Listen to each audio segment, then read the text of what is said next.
धनतेरस का त्यौहार बिल्कुल नज़दीक है और आप सभी को पता है कि धनतेरस पर खास खरीदारी का अपना एक विशेष महत्व होता है। सब लोग अपने घर में कुछ ना कुछ चीज़ें लाते ही हैं खरीद कर, ताकि हमारे घर में सुख समृद्धि बनी रहे, धन लगातार बना रहे और किसी भी चीज़ की हमारे घर में कोई भी कमी ना हो। लेकिन जाने अनजाने में हम कुछ ऐसी चीज़ें खरीद लेते हैं जिनसे हम सौभाग्य की जगह दुर्भाग्य को आमंत्रित कर देते हैं।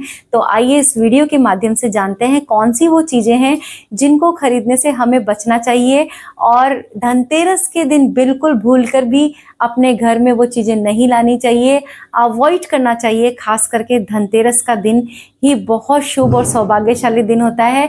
ऐसे में हमें चाहिए कि हम उन चीज़ों से बचें जो कि अगर हम उसको खरीद के हमारे घर में लाते हैं तो हम सौभाग्य की जगह दुर्भाग्य को आमंत्रित कर देते हैं।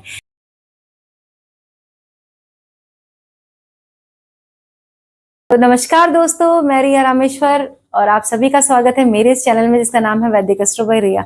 बात करेंगे आज की कौन सी वो चीज़ें हैं जिनको हमें लाने से खरीदने से पहले सोचना चाहिए और धनतेरस के दिन बिल्कुल भी हमें ये चीज़ें घर में नहीं बसानी चाहिए, क्योंकि अगर हम ऐसा करते हैं तो हम सौभाग्य की जगह दुर्भाग्य को आमंत्रित करते हैं। और ऐसा मेरे हिसाब से तो कोई भी इंसान नहीं होगा जो ये चाहेगा कि इस दिवाली वो ऐसा करे।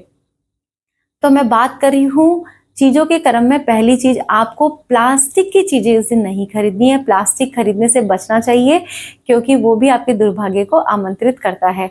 तो अवॉइड करिए कि प्लास्टिक का कोई भी सामान इस दिन ना खरीदे।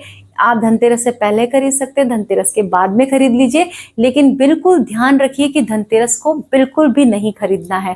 दूसरी चीज़ की बात हम करें तो इस दिन कांच घर में नहीं लाना चाहिए। चाहे कांच हो ही नहीं, चाहे टूट गया हो, कुछ भी रीज़न रहा हो, लेकिन कांच का कोई बर्तन या कांच इस दिन हमें घर में नहीं लाना चाहिए।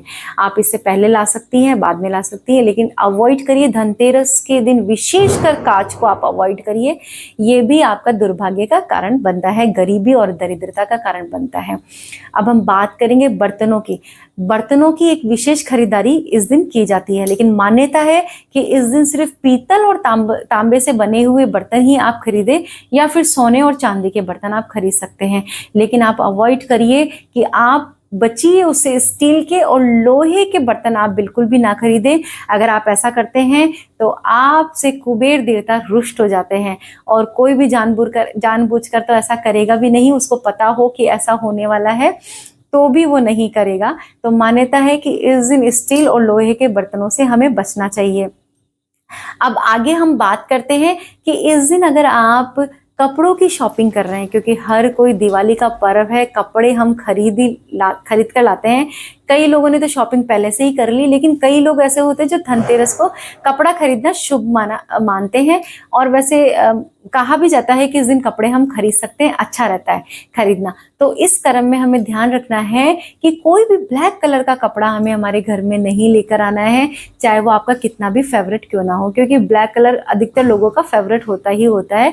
तो आप अवॉइड करिए कि आप ब्लैक कलर की कोई साड़ी नहीं खरीदे, ना सूट खरीदे, ना ही कोई टी शर्ट वगैरह कुछ आप खरीदें। बाद में आपके पास बहुत सारा टाइम है, आप तब खरीद सकती हैं।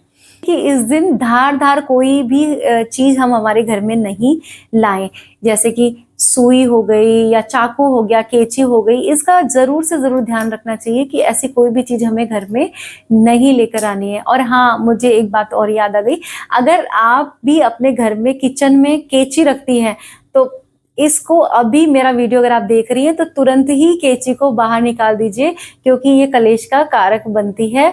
पति पत्नी के झगड़े अधिकतर किचन में रखी हुई कैंची बनती है कारण। तो आप कैंची बिल्कुल भी ना रखें, और कम से कम फेस्टिवल टाइम पे तो ना रखें, कहीं और रख सकती हैं, लेकिन किचन में भूलकर भी कैंची ना रखें। लोहे से बनी हुई बर्तन, लोहे से बना हुआ कोई भी चीज़ आप बिल्कुल भी ना खरीदें, ये भी हमारी दरिद्रता का कारण बनता है। तो इस वीडियो के माध्यम से मैंने आपको बताया है कि कौन सी वो चीज़ें हैं जिनको खरीदने से हमें बचना चाहिए, खासकर धनतेरस के पर्व के दिन, क्योंकि धनतेरस का पर्व ही धन आकर्षित करने का दिन होता है, सौभाग्यशाली दिन होता है और इस दिन एनर्जीज बहुत ज़्यादा हाई होती है। मैंने अपने पहले वाले वीडियो में भी आपको इस बारे में बताया हुआ है। आप कुछ बातों का ध्यान रखें, इस धनतेरस को बहुत खास मना सकते हैं।